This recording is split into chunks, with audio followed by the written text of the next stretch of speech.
Bismillahirrahmanirrahim. Elhamdülillah ve salatu ve selamu ala Rasulillah. Mehrimdүү, ырайымдуу Аллах Тааланын аты менен баштап жараткан Аллах Таалага мактоолор, пайгамбарыбызга салам салаваттар айтып, урматтуу мусулман бир туугандар, бүгүн да сиздер менен жараткан Аллах Тааланын бир улуу күнүндө Кудайга кулчулук кылуу үчүн берекелүү бир күндөрдө жолугуп отурабыз. Ушундай бир берекелүү убакыттарга сак саламат, эсен аман, үй бүлө бала чака менен бир аман жеткирген Аллах Таалага мактоолор, шүгүрлөр болсун. Урматтуу мусулман бир туугандар, жараткан Аллах Таала тарабынан күн сайын, күн жаңырган сайын, түн кирген сайын Аллах Таала бир зор мүмкүнчүлүктөрдү берип атат. Аллах Таала тооба кылганга, оңолгонго, өзгөргөнгө, акырет үчүн канчалаган сооп амалдарды аткарууга жеңилдиктерди, шарттарды, мүмкүнчүлүктөрдү берип атат. Күндөрдүн биринде Хасан аль-Басри өз доорунда мына ошол кабырстанга барып, өлгөн майитти кабырга койгондон кийин ошол жаназага катышкан инсандарга кайрылып, эгер ушул пенде азыр кабырстандан кайра тирилип чыгып калса, биз азыр кабырга койгон кабырдагы өлүк Аллах Таала тарабынан жашоо берилип калса, эмне кылат десе, ошол жаназага катышкандын баардыгы: "О устаз, анда бул адам барып намазын калтырбай окуйт, анда бул адам барып капа кылгандарынан кечирим сурайт, анда бул адам барып үй бүлөсүнө жумшак болот, анда бул адам барып кол кошуналар менен ынтымак болот, анда бул адам барып садака берет, закет берет, жана башка бир канча сооп амалдарды айтат." Хасан аль-Басри айтат: "Кабырстанга канча адам келген болсо, бир да адам кайта элек" дейт. "Эй акылы жоктор, бул айтайын дегеним силер үчүн" дейт. "Бүгүн ушул табутта келген адам сыяктуу сен дагы бир күн келип кайтпай калышың мүмкүн. Бүгүн өзүңдү табутта келип кайра кайткан адам сыяктуу элестетип, калган өмүрүңдү өзүң айткан намазыңды калтырбаганга, орозоңду калтырбаганга, адамдардын көңүлүн оорутпаганга багыштагын, колу кошунаң менен ынтымакта жашагын" деп Хасан аль-Басри ушинтип айтат. Урматтуу мусулман бир туугандар, жараткан Аллах Таала тарабынан акыркы демибиз чыкканга чейин канчалаган мүмкүнчүлүктөр, канчалаган кечиримдер берилип атат. Бирок бул Аллах Таала тарабынан берилген мүмкүнчүлүктү байкагандар дагы бар, байкабагандар дагы бар, пайдалангандар бар, пайдаланбагандар бар. Бүгүнкү жума сабагы, бүгүнкү жума хутбасы кайдыгерлерди бир аз чочутканы, уктап аткандарды ойготкону, Кудайдан алыстагандарды Кудайга жакындатканы, жаратканды унуткандарга жаратканды эстете турган бир өзгөчө пайгамбардын баалуу осуятынын негизинде. Пайгамбарыбыз саллаллаху алейхи ва саллям: "Игтаним хамсан кабла хамсин", 5 нерсе келбестен мурда 5 нерсенин баркын билгин, баалай билгин. "Шабабака кабла харамик", жаштыгыңды карыбастан мурда кадырын билгин. "Ва сиххатака кабла сакамик", ден соолугуңду оорубастан мурда кадырын билгин. "Ва гинака кабла факрик", байлыгыңды кедей болбостон мурда кадыр баркын билгин. "Ва фирагага кабла шогулик", Аллах Таала бир нерсе менен алек кылбастан мурда Кудай берген өмүрдү, бош убактыңды, мүмкүнчүлүгүңдү туура пайдалангын. "Ва хаятака кабла маутик", өлүм келбестен мурда жашооңду туура пайдалангын, жашооңдун кадырын билгин дейт. 5 нерсе келбестен мурда 5 нерсенин кадырын, баркын билгин дейт. Мына ошолордун бирөөсү, урматтуу мусулман бир туугандар, карылык келбестен мурда жаштык, өлүм келбестен мурда тирүү экениңдин кадырын билгин дейт. Урматтуу мусулман бир туугандар, кээде жаштык дей турган болсок, көпчүлүгүбүз бул шанс кетип калыптыр, биз карып калдык, биз пенсияга чыгып калдык, биз 70ке чыгып калдык дешибиз мүмкүн. Пайгамбарыбыз саллаллаху алейхи ва саллям: "Ва хаятака кабла маутик", өлүм келерден мурда тирүүлүктүн баркын билгин, кадырын билгин дейт. Хасан аль-Басри айтат: "Иннама анта айя мажмуа, куллама мада яумук мада ба'дук". "О адам баласы, сен бир чогултулган нерселерден турасың, жыйындылардан турасың. Сен бир күндөрдөн турасың. Бир күнүң кеткен сайын сенин бир бөлүгүң кетип атат" дейт. "О адам баласы, сен күндөрдүн болгон бир жыйындысысың. Ар бир күнүң өткөн сайын денеңдин бир мүчөсү азайып аткан сыяктуу сенин бир бөлүгүң кетип атат" дейт. Мына ошондон урматтуу мусулман бир туугандар, жүрөктүн ар бир дүкүлдөгөнү, ар бир өтүп аткан секундалар убактыбыздын азайып атканы, акыретке жакындап аткандыгыбыз өмүрүбүздүн түгөп аткандыгынан урматтуу мусулман бир туугандар кабар берет экен. Allah Taala keremetli Kur'an'da Nuh suresinin 17. 18. ayetinde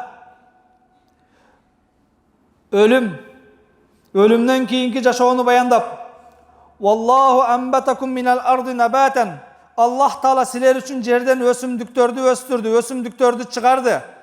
Sizlerge möme berişi üçün. Summa yu'idukum fiha ve yukhrijukum ikhraja. Өсімдіктерді жерден çıkargan siyaktı.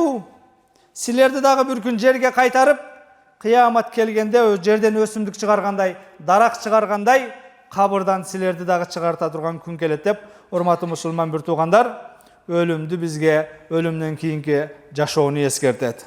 Vel insan kennebat insan bul darak siyaktı, өсімдік siyaktı. Ve huwa fi shababihi karrabi' insan өсімдік siyaktı. İnsandın jaştığı jıl mezgilinin jaz ayı siyaktı janakında emne ösöm, önügöm, çıgam dep mına oşol kulpurup atkan uçuru bolat. İnsan mına oşol jaştığынан paydalanıp kaalagандай ösüp, kaalagандай soğup amaldardı atkarıp kalış gerek. Peygamber sallallahu aleyhi ve sellem inne li kulli şeyin hasadan ve hasadu ümmeti ma beyne 60 ila 70 her bir nersenin küzü olat deydi. Küz mezgili kelgeni bul pışkan uçuru, jetilgen uçuru. Bul uje mından arık kar jağsa, gün suutsa, minise oy berse, iştirme oy kelse, üşü kurup pışkan, möme örgen nersenin bardığı jok bola turgan uçur. Her bir nersenin küzü olat. Menin ümmetimnin küzü bışıp jetilgen uçuru bul, 60 minin 70'tin ortası deyt urmatlı musulman bir tuğandar. Demek Allah Taala tarafından berilingen ömür, eğer biz jıl mezgilini ala turgan bolsak, uşul jıl mezgildin özü bizge ahiretте esletetken. Törölüp, küçke tolup, ösüp atkan uçurubuz jaz bola turgan bolsa, pışıp jetilip atkan uçurlarыбыз jay, mına oşol möme bergen uçurubuz küz, anan andan arı, janazadan keyinkisi kış bolup, adam balasına Allah Taala tarafından berilingen mına oşol 4 mezgil dağı adam balasının ömürünün sanalı ekendigi, çekteli ekendigi je bolbosam, uçuru kelgende bütör ekendiginen kabar biletken urmatlı musulman bir tuğandar. İnna li kulli şeyin hasadan ve hasadu ümmeti ma beyne 60 ve 70 ila 70 her bir nersenin küzü olat, jinay turgan, oru ola turgan, tüşümün ala turgan uçuru olat. Menin ümmetimin oşonday uçuru 60 menen 70'in ortası deyt urmatlı musulman bir tuğandar. Allah Taala Yunus suresinin 24. ayetinde hatta iza ahazatil arda zuhrufaha ve zayyanat jer kulpurup janakında mömöleri ösüp kozdongon uçurda wazanna ahlu annahu qadirun aleyha adamdardın bardığı uşintip daraktar ösüp mömö verip uşunday japjaşıl bolup tura beret uşunun bardığı bizdiki uşunun bardına biz eylik kılabız meniki dep oylop kalat ataha amruna leylana ve naharan ve ja'alnaha hasidan ka'an lam tughni bil ams kaçan bizdin buyruğubuz, bizdin taqdırga aşıra turgan prikazыбыз kelgen uçurda tüm bolağı, gün bolağı adamlar tügebeyt degen, jok bolboyt degen janakı kulpuru ösüp atkan daraktar jaşıl aylana çöyrö tabiattın bardığın keçeye bolbogondoy tep tegiz kumga, toprakka janakı egintiginin jıyıp algandan keyin aydalınıp kalgan, hiç bir gül öspögön, çöp öspögön adam balası baspaganday bir talağa aylantırıp koyuşuğuz toluk mümkün dep Allah Taala keremetli Kur'an'da kayırlat. Adam balası tügebeyt, bütbeyt dep oylayt. Biroq biz buyruğubuz menen biz taqdırga aşıra turgan iş kelgen uçurda murda bul nerde eç nerse öspögönдөй, bolbogondoy bolup kalat deyt urmatly musulman bir tuğandar. Kaf suresinin 9. 11. ayetlerinde وَنَزَّلْنَ مِنَ السَّمَاءِ مَاءً مُبَارَكًا Asmandan biz berekeli camgırlardı, sulardı jağdırdık. فَاَنْبَتْنَ بِهِ جَنَّاتًا وَحَبَّ الْحَصِيدِ Biz al yerden daraktardı, adamlarga janakınday azık bere turgan dandardı östürdük. وَالنَّخْلَ بَاسِقَاتٍ لَهَا طَلْعٌ نَضِيدٌ Katar tizilgen, möme bere turgan kurmalardı östürdük oşol jamgırdın suusu menen. Rizqan lil ibad pendelerimiz oşol nerseden jeş üçün, ırıskılanış üçün, oşol nerseden azıktanış üçün. Ve ahyayna bihi beldeten meyteten. Biz ölgön yerlerden өлүк жерлерден ошондой дандарды, мөмөлөрдү чыгарып пенделерге ырыскы бердик. Ва казаликал хуруж, өлүк жерден чыгып будайдан бергендей, өлүк жерден чыгып өрүк, шаптоолу алма мөмө бергендей, ошол өлгөн жерден казаликал хуруж, кыяматта кабырдан дагы ошентип чыгарабыз дейт. Бүгүн биз жайында будай эккенде, жүгөрү эккенде атырылып жамгырдын суусу менен башка менен чыккан сыяктуу, Аллах Таала айтат: мен берген өмүр бүтүп, баарыңар кабырстанга киргенден кийин, ал кабырдан казаликал хуруж, бүгүн силер көзүңөр менен көрүп аткан Аллах Таала эми биздин мээбизге жакыныраак отурсун деп мисал менен берип атат. Элестеткенге оңоюраак болсун деп, мына ошол будай өнгөн сыяктуу, чөп өнгөн сыяктуу, гүл өнгөн сыяктуу кабырдан дагы мына ошондой тирилесиңер, ошондой чыгарабыз дейт, урматтуу мусулман бир туугандар. Демек, бардыгыбыз жараткандын астына барганда эсеп берер күн бар экендигини, жараткандын астына барганда кайра тирилүү бар экендигини жана мына ошол эмне ар бир минутага, ар бир секундага өзгөчө жооп берер күн бар экендигини эстен чыгарбашыбыз керек экен. Ад-дунья хамру шайтан. Дүнүйө бул шайтандын арагы. Дүнүйө шайтандын арагы. Ким бул дүнүйө деген арак менен мас боло турган болсо, дүнүйө деген аракты иче турган болсо, бул уже жанакы кече көп ичип коюптун, бүгүн арак ичкендер, коньяк ичкендер, тойдун эртеси күнү эмне, кече тойдо көп ичип коюптун деп өзүнө келет. Туура эмес кылып койбодумбу, сени сөгүп койбодумбу, капа кылып койбодумбу деп. Бул аракка мас болгон, пивого, виного мас болгондор бул дүйнөдө эле өзүгө келет экен. Бирок дүнүйө бул, дүнүйө азгырыктары шайтандын арагы, аны ичип мас болгон адам кабырдан өкүнүч менен ойгонот. Ал дүнүйөгө мас болгон адамдын мастыгы, анын кайфи дейбизби, мастыгы бул мына ошол кабырда таркайт дейт. Кабырга киргенге чейин дүнүйөгө берилген, дүнүйөгө мас болгон, дүнүйөдөн ичип алып жүргөн адам байкабайт, өзүнүн кылып атканын, айтып атканын, деп атканын туура деп ойлойт. Ал уже мастыгы таркаган учурда кабырда ойгонот, кабырда гана анын мастыгы таркайт дейт, урматтуу мусулман бир туугандар. Ошондуктан келиңиздер, дүнүйө, үй бүлө, бала чака, акча бизди жараткандын алдын ибадат кылуусунан, жаратканга кулчулук кылуудан, тооба кылуудан азгырып койбосун. Эгер ушул нерселерге азгырып кете турган болсок, берилип кете турган болсок, өзүбүзгө келген учурда өкүнүч менен турат экенбиз, бирок ал күндөгү өкүнүчтүн бир грамм дагы, бир тыйын дагы пайдасы жок экендигин урматтуу мусулман бир туугандар эске алалы. Демек, фусулу сана тузаккиру бил ахира. Жылдын мезгилдери бизге акыретти эстетет. Фашиддатул харрус сайф юзаккируна бахру жаханнам. Жайдын аптаптуу ысыгы бизге тозоктон бир аз кабар бере турган болсо, ал эми кыштын суугу дагы тозоктун бир өрөөнүнөн кабар берет. Тозок оттон жаралынган, күйгүзөт, куйкалайт, жана башка нече жылдап бери кызытылган башка болгон деп айтабыз. Бирок мына ошол тафсирчилер, Кур'ан аяттарын окуган устаздар, тозоктун кээ бир өрөөндөрү суук дагы болот, үшүк дагы алат дейт. Демек, кээ бир жеринде жанакындай от менен азаптаса, кээ бир жеринде жанакы суук менен азаптайт. Аллах Таала мына өзгөчө биз сыяктуу 4 мезгили бар инсандарга акыретти эстетиш үчүн, Кур'ан аяттарын тафсирлерин түшүнгөн адамдар үчүн мына ошол кээде кыштын суугуна да чыдабастан эмне качып калабыз, башка кылып калабыз. Ошонун бардыгы, эгер бүгүн тооба кылбасаң, бүгүн оңолбосоң, ушундай бир суук менен азаптайын деп Аллах Тааланын акыреттен берип аткан кабары. Ал эми жайдын аптаптуу ысыгында шамалдарды иштетип, терезелерди ачып, кондиционерлерди коюп, эмне тердеп кыйналып алып аттык. Мына ошонун бардыгы дагы о пендем, бул бир белгиси гана. Ушунан 1000 эселенген, миллион эселенген алоолонгон ысыктар, оттор сени бүгүнкү кылган күнөөлөрүң үчүн акыретте күтүп атат деп, урматтуу мусулман бир туугандар, Аллах Тааланын азаптарынан болгон бир азаптар экен. Ошондуктан келиңиздер, бардыгыбыз Кудай Таала тарабынан берилген өмүрдү, убакытты текке кетирбешибиз керек. Ар биринин сурагы бар. Пайгамбарыбыз саллаллаху алейхи ва саллям ла тазула кадама абдин яумал киямат хатта юсалан арбаин. Адам баласынын кадамы кыяматта 4 нерседен суралмайынча бир карыштагы жылбайт дейт. Кабырдан тирилген учурда же бейишке, же тозокко бир карыштагы жылбастан туруп 4 нерседен суралат. 4 нәрседен сұрамайынша ешкім еш жаққа баса албайды, қаша албайды. Биринчisi an umrihi fima afna, ömürün emne менен өткөрдү, бугандан суралат. Wa an jismihi fima abla, Allah берген денени, күчтүү, ден соолукту каяка иштетти, мындан суралат. Wa an shababihi fima abla, ömүрдөн бир сурап, жаштыктан кайта сурайт экен. Жаштыгыңды кайда кетирдиң, күчүңдү каяка жумшадың деп.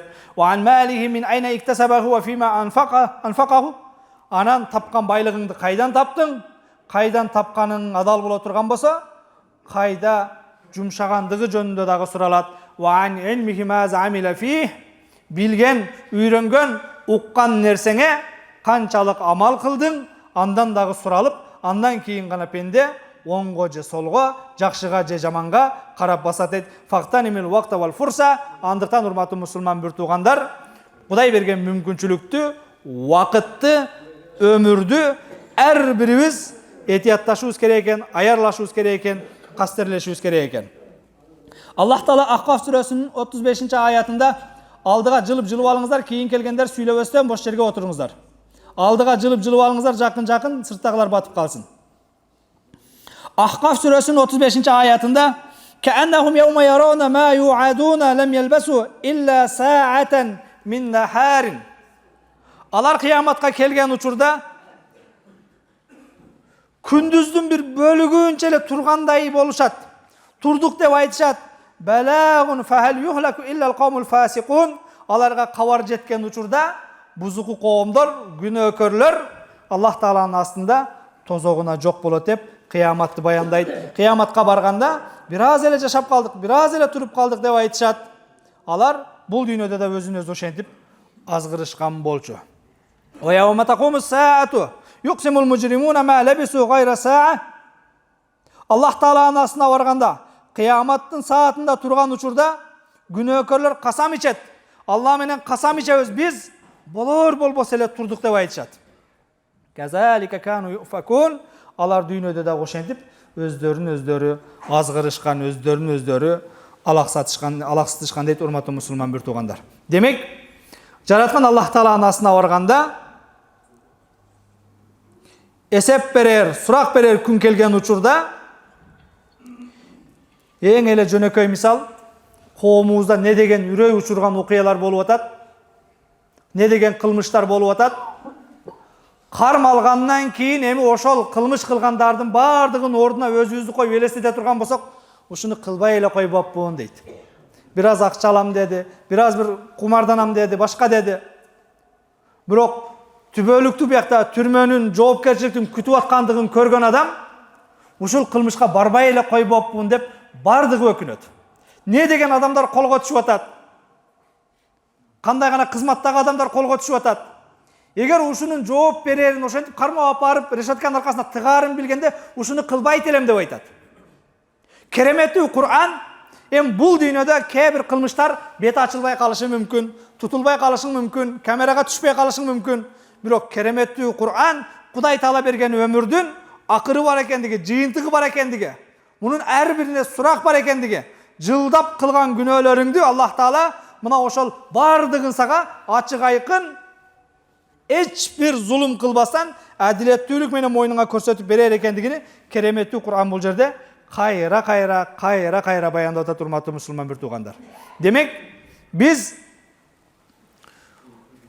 өзүбүздү алдабашыбыз керек, өзүбүзгө өзүбүз зулум кылбашыбыз керек. Анткени биз канчалык сизге күйүп, ушул ишти кылба, ушунун жаман, ушунун күнөө Кудайдын астында азапталасын дегенибиз менен ар кимдин кабыры ар башка, бирөөдүн кабырына бирөө кирбейт.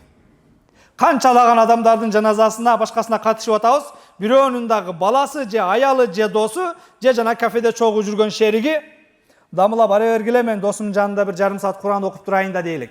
Кабырга кирмекти кое туралы. Кабырдын сыртында Кур'ан окуп калган балдарды, күйөө балдарды, досторду пока что могул жерге иман болуп келгенден бери көрө элекпиз.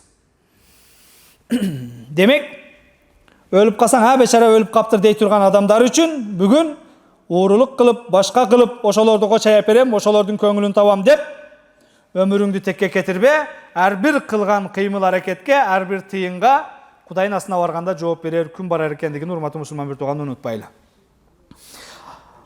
Hasan al-Basri aytadi: "Ma min yawmin yunshaqu fajruh illa wa huwa yunadi bi lisani halih." Her bir taң atқан учурда мына ошол күн өзүнүн тилинде адам баласына кайрылып мындай дейт: "Я ибни Адам, о адам баласы, ана халқун жадид. Мен сенин өмүрүңдөн болгон bir жаңы күнмүн. Ва аля амалука шахид. Сенин кылган амалдарыңа күбөмүн. Фагтанимни. Андыктан менден пайдаланып калгын. Фа ини ла ауду иля яумил кияма. Мен кыяматка чейин кайра кайтып келбеймин" дейт экен. Күндө күн чыкканда, "О адам баласы, мен сенин өмүрүңдөн болгон жаңы күнмүн. Сенин бүгүн кыла турган сооп жана күнөө иштериңе шериктешмин, күбөмүн. Андыктан менен бүгүн кечке чейин таң атканда кайрылат экен. Кечке чейин сооп амалдар менен пайдаланып калгын. Фала ауду иля яумил кияма. Кыяматка чейин кайра кайтып келип саңа бул күндө пайдалана турган сооп иштерди кылганга мүмкүнчүлүк болбой калат" дейт экен. Урматтуу мусулман бир туугандар, адам баласы күндөрдөн турат экен. Күнүбүз кеткен сайын bir bölügüбүз кетет экен. Күнүбүз кеткен сайын bir bölüгүбүз азаят экен. Күнүбүз кеткен сайын жараткандын астына кабырга жакындайт экенбиз. Фаида кана умрука хаказа ва вактуку хуа амрук фалимаза ла тантахизил фурса. Эгер убакытты ушундай дей турган болсок, өмүрдү ушундай бат өтөт деп атсак, ар бир секундабыздын тыкылдаганы, дүкүлдөгөнү биздин өмүрүбүздүн, убактыбыздын азайып аткандан кабар берет деп атсак, демек өмүр ушундай боло турган болсо, эмне үчүн ушул өмүрдө эртең пайдасы тие турган иштер менен алектенбестен, мүмкүнчүлүктөрдөн пайдаланбастан, күнөөлөр менен, күнөөнүн артынан күнөөлөр менен жүрөбүз, урматтуу мусулман бир туугандар. Күнөөлөргө берилүү, күнөөнүн артынан күнөө кылып жүрүү, жараткандын астына даярданбагандыктын bir канча себептери бар. Анын бирөөсү иттибаул хава, адам нафсисин каалоолорун ээрчип кеткендегиси. Адам баласы кереметтүү Кур'анда Аллах Таала айткандай: "Афараайта ман иттахаза илаху хаваху ва адаллахуллаху аля илм." Көрбөйсүнбү? Билип туруп жаратканды эмес, өз каалоосун кудай кылып ээрчип кеткендерге, өз каалоосуна кул болгондорду көрбөдүңбү дейт. Жасия сүрөсүнүн 23-аятында. Аллах Таала Давуд пайгамбарга кайрылып, Сот сүрөсүнүн 26-аятында: "Я Давуд, инна жаалнака халифатан фил ард." Биз сени жерде өзүбүзгө орун басар кылдык дейт. Аллах Таала Давуд пайгамбарды: "О Давуд, сен менин жердеги орун басарымсың. Фахкум байнан нас бил хак." Адамдардын ортосунда адилеттүүлүк менен чечим чыгаргын. "Вала таттаби'л хава." Нафсиңди, каалооңду ээрчип кетпегин. "Фаюдиллака ан сабилилlah." Нафсиңди, каалооңду ээрчип кетсең, Аллахнын жолунан адашасың. "Инналлазина ядиллуна ан сабилилlah." Аллахнын жолунан адашкандар лахум азабун шадид. Аларга Аллах Тааланын азабы бар. "Бима насу яумал хисаб." Акыретте жооп берер, эсеп берер күндү унуткандыгы үчүн дейт. О Давуд пайгамбар, сен менин жердеги орун басарымсың. Адамдардын ортосунда өкүм чыгарганда адилеттүүлүк менен өкүм чыгаргын.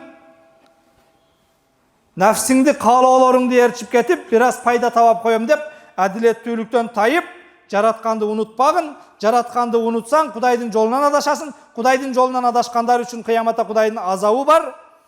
Эртең кыяматтагы эсеп күндү унутуп, билгениндей өкүм чыгаргандыгы үчүн дейт. Бул бүгүнкү күндө биздеги жанакындай сотторго, башкаларга мына ошол эмне акча үчүн, башка үчүн жанакындай подстава же бирөөдүн моюна бирдемени илип коюу, жана башка нерселерден алек болуп этиятташ керек. Аллах Таала өзүнүн пайгамбары Давуд пайгамбарга кайрылып, адамдардын ортосунда фахкум бил хак, адилеттүүлүк менен, чындык менен гана өкүм чыгаргын. Эгер нафсиңе азгырылып, бир аз тыйын таба коем, башка кыла коем деп, туура эмес чечим чыгарсаң, Кудайдын жолунан адашасың. Кудайдын жолунан адашсаң, Кудай Тааланын азабы бар. Бима насу яумал хисаб, эсеп берер күндү унуткандыгы үчүн дейт, урматтуу мусулман бир туугандар. Аллах Таала пайгамбарыбызга кайрылып: "Вала тути ман игфална қалбаху ан зикрина ва таба хаваху ва кана амруху фурута." Чектен ашып, жүрөгү менен бизди унуткарган, бизди зикир кылбай койгондордун артынан ээрчип, алар менен жүрбөгүн. Жаратканга моюн сунган момундар менен болгон, момундарга дааватыңды айткан, момундар менен мамилеңди кылгын. Жаратканды унуткандар менен жакын мамиледе болбогун деп, Аллах Таала нафсисин ээрчигендерге жакын жолобогун дейт. Нафсисин ээрчиген адамдар жараткан Аллах Тааладан алыс болот экен. Нафсисин ээрчиген адамдар өмүрүн текке кетирет экен. Нафсисин ээрчиген адамдар кабырга барганда гана жанакы мастыгы таркап ойгонот экен. Тилекке каршы ал жерде өкүнөт, бирок өкүнүч пайда бербейт дейт Каф сүрөсү 28-аят. Урматтуу мусулман бир туугандар. Аллах Таала тарабынан берилген өмүрдү бүгүн 24 сааттын bir kança bir minutaсын, bir kança bir saatın gana ibadatка, kulçulukka böldesek, anan pensiyaga çıkkanda, biraz возраст kelgende, jumuştan boşagondo dep, Kudayım buyursa jetişem dep, ömürden, jaşoodon ümiti uzun bolgondor tekke ketirip atat. Allah Taala'nın aslında günah kılış üçün negizgi sebeplerden birösü, oşol ümittün uzak bolgondogusu. Erten ölüp kalam, bugün ölüp kalam dep oylap oğandı. Kudayım buyursa men balamdı üyleyim, kızımdı çıkaram, neverelerimdi üyleyim, neverelerimdi çıkaram. Anan Kudayım nasip kılsa uşul çevrelerimde toyuna kaçsam gerek degendey, ümit menen jürgöndük adam balasının günah kılışına övölgö түзөткөн. Peygamber sallallahu aleyhi ve sellem kun fid dunya ka'annaka garibun aw abirus sabil. Sen bul dünyada çoğuçun adam siyaktуу bolgun deydi. Aw abirus sabil je jolda baratkan musafirday bolgun deydi. Musafir adam baratkan jerine emne üy salbayt, başka kılbayt. Sen bul dünyada çoğuçunday bolgun je bolbosam jolda baratkan joloочудай ömür keçirgen antkeni sen toktogонго bul jerde жайгашканга мүмкүнчүлүгүң жок. Вакыттың ömürün kıska deyt urmatlı musulman bir tuğandar. Peygamber sallallahu aleyhi ve sellem ni'matan maghbunun fihime kasirun minen nas. Eki nimet var. Kuday Taala tarafından berilgen iki belek var. Adamların köpçülüğü anın kadırın bilbeyt. As-sihhatu vel farag. Allah Taala tarafından berilgen densoğluk jana boş vakit deyt urmatlı musulman bir tuğandar. Musa peygamberдің doğrunda rivayetlarda kelet. Musa peygamberдің doğrunda adamlar 1000 yıldap yaşagan deyt. Musa peygamber kabırstanın canından ötüp baratsa bir kempir ilav atıptır. Balam jaş ölüp kaldı, balamdan ayrıldım dep. O eneke balan kançaga çıktı ile dese 500'gө çıktı ile dep aytıptır. O eneke kaygırbagın, bul 500 ayabay jakşı jaş, jakşı ömür. Bir uçur kelet, al uçurda Muhammed degen peygamber çıgat. Al peygamberdin ümmeti 60 menen 70'in ortasında ile jaşayt dep aytıptır. Janagı kempir o balam alar emne enesinin kursağından çıgıyla kayra kabırga kirebi dep taң kalgan eken. Alar uşunçalık kıska jaşayбы degen eken. Alar jaşoonун daamын bilbey kalabı, jaşoonун rahatın sezbey kalabı uşunça kıska jaşap degen eken. Musa peygamber jok o eneke. Alar oşol 60 yıl 70 yılda sene көзгө karaganda bul jaşoodon tajap ketet, jaşoodon köbürөөк rahatlanıp ketet. Antkeni alar ölümdü unutup koyup jaşayt oşol 70 yılda degen eken. Siz ekөөбүз бүгүн 1000 yıl жашасак дагы бирок өлүмдү эстегендиктин айынан эки оюбуздун бардыгы акыретте кабырда, бирок алар 60 yıl 70 yıl жашаган менен өлбөчүдөй жашап, сиз экөөбүздөн көп жашагандай жашоодон рахаттанат деген экен. Мына ошол кээ бир аалымдар, кээ бир мурда өткөн пайгамбарлар эгер ушундай кыска өмүр бериле турган болсо, анда мына ошол үйүмдү кабырстан жанына салыш керек экен. Bat ele ölüp kalat kesin adamlar ap kirgenden ыңгайлуураак болот деген сөздү айткан дейт урматтуу мусулман бир туугандар. Демек Аллах Таала тарабынан берилген чоң нематтар бул бүгүн жашап аткан, алып аткан демибиз, убактыбыз, өмүрүбүз. Экинчиси акыл эс, ден соолук экен урматтуу мусулман бир туугандар. Эгер биз бүгүн мына ошол ден соолукту, убакытты туура пайдаланбай турган болсок, мунун сурак берер күн бар экендигини естен чыгарбашыбыз керек. Уақыт Аллах Таала тарабынан берилген чоң белек, уақыт Аллах Таала тарабынан берилген бир бакыт, Аллах Таала тарабынан берилген аманат.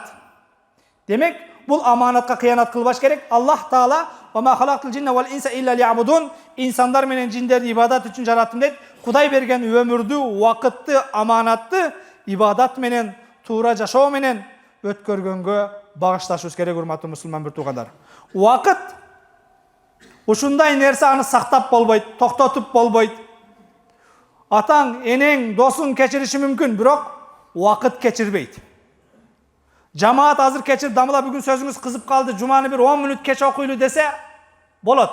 Бирок убакыт 10 мүнөткө токтоп турбайт. Андай боло турган болсо жуманы уже 1-ден 40 өткөндө башташ керек болот. Жамаат разы болды деп уақыт 10 мүнөткө кечирип токтоп тура албайт. Ушул мечиттеги бардык жамаат кечирген менен, мүмкүнчүлүк берген менен. Уақыт пайдалансак, пайдаланбасак өз ишин кылат. Туура жашайсызбы, туура эмес жашайсызбы? Жараткан Аллах Тааланын астында жүрөктүн дүкүлдөгөнү сайын уақыттын, өмүрдүн кыскарып аткандыгын урматтуу мусулман бир туугандар эске алалы. Аллах Таала тарабынан берилген экинчи аманат, экинчи берилген белек бул ден соолук. Мына ошол ден соолукту дагы этияттайлы, абайлайлы. Аллах Таала тарабынан берилген дагы бир мүмкүнчүлүк, дагы бир белек бул мына ошол балдарыбыз, балдардын убактысы, балдардын өмүрү, балдардын ден соолугу. Бүгүн урматтуу мусулман бир туугандар, бардыгыбызга Кудай Таала тарабынан аманат кылып берилген бала ошол эң чоң жоопкерчилик мойнубузда турат. Ата болгондон кийин бала тарбиясы, баланын жоопкерчилиги. Бирок ошол балдардын бардыгы бүгүн Кудай Таала тарабынан берилген чоң мүмкүнчүлүгү, убактысын дагы, өмүрүн дагы, ден соолугун дагы. Азыр мына медицинанын статистикасы боюнча кечинде окуп калдым. Эң көп көздөн жабыркагандар статистика боюнча 3 жашка чейинкилер дейт. Бүгүн мына ошол жанакындай көз доктурларына кайрылгандар, көз менен жалып кылгандар өзү зрением кетип калды, көзүм жетпей калды деп 50ден кийин, 60тан кийин, 70тен кийин аксакалдар унаа айдабай калат, ачык тагып калат, газетага, китепке көзүм жетпей калат дейт. Бүгүн статистика боюнча арызданып аткандар мектепке кире элек жаш балдар экен, урматтуу мусулман бир туугандар. Демек, Аллах Таала тарабынан берилген эң чоң жоопкерчилик бала, ал баланын убактысы, өмүрү, ден соолугу ата-энелердин мойнунда. Ал бала өзү акыл эсин тапканга чейин жооптуубуз. Демек, бүгүн биз балдардын тарбиясы менен да ишибиз жок, убактысы менен дагы, ден соолугу менен дагы ишибиз жок болуп, убактын дагы текке кетирип каалаганын көрүп атат, психикасын булгап, ден соолугун дагы кетирип, өмүрү кетип атат. Ушул нерсенин бардыгы бүгүн баланын, аялдын, үй бүлөнүн жоопкерчилиги мойнуга жүктөлгөн. Жооптуулар, үй бүлөдөгү президенттер, падышалар келип олтурасыздар. Кудай Тааланын астында сурагы бар экендигини эскертип коелу дедик. Жараткан Аллах Таала бардыгыбызга пайдалуу, берекелүү өмүр берсин. Берген өмүрдү туура пайдаланганга насип кылсын. Субхана роббика роббил иzzati amma yasifun ва саламун алал мурсалин валхамдулиллахи роббил аламин. Жараткан Аллах Таала өзүңдөн жалбарып суранабыз, иман исламда баарыбыздын кадамдарыбызды бекем кылгының. Өзүң берген өмүрдү, өзүң буйругандай, пайгамбар көрсөткөндөй туура пайдаланып жашаганга өзүңүзгө мүмкүнчүлүк бергениң. Аллахым ыйык жума күнү ушул жамаатыбыздын кандай күнөөлөр болгонсо өзүң кечирген, мындан аркы жашоосун берекелүү кылгының, күнөөсүз өткөргөнгө өзүң насип кылгының. Жараткан Аллах Таала ушул берекелүү жамааттан, аталардан дуа үмүт кылган бир туугандарыбыз бар. Аллахым ооруп аткан апаларыбыз бар экен. Мына ошолордун операциядан сакайып чыгышына өзүң жардам бергениң. Жараткан Аллах Таала дүйнө кезип иштеп жүргөн мигранттарыбыз бар. Алардын иштерине ийгилик берип, адал рызкы берген, үй бүлө бала чакасын сак саламат келсин. Дүйнө кезип илим издеп кеткен балдарыбыз, шагирттерибиз бар. Аллахым ошолорго дагы пайдалуу, берекелүү илим берип, кайра келгенде элибизге, жерибизге, динибизге кызмат кыла турган, элибизге, жерибизге, динибизге кызмат кыла турган жыныгы бир кесипкөй адистерден болуп келип, адамдардын жашашына, бактылуу болушуна, өнүгүшүнө, өсүшүнө, мекенибизге бир тынчтык, рахат тартуулашына бир өзгөчө бир кесиптердин ээси болуп, сак саламат келишин өзүң насип эткениң. Аллахым бале апаттардан, ору сыркоолордон оолак кылгының. Аллахым өзүңдөн жалбарып суранарыбыз, элибизге, жерибизге тынчтык берген, ынтымак берген, биримдик берген, бале апаттардан, ору сыркоолордон оолак кылып, бул жамаатыбыздын жүрөгүндө кандай дуа тилек максат болгон болсо, өзүң кабыл кылгын. Бирахматика я архамар рахим.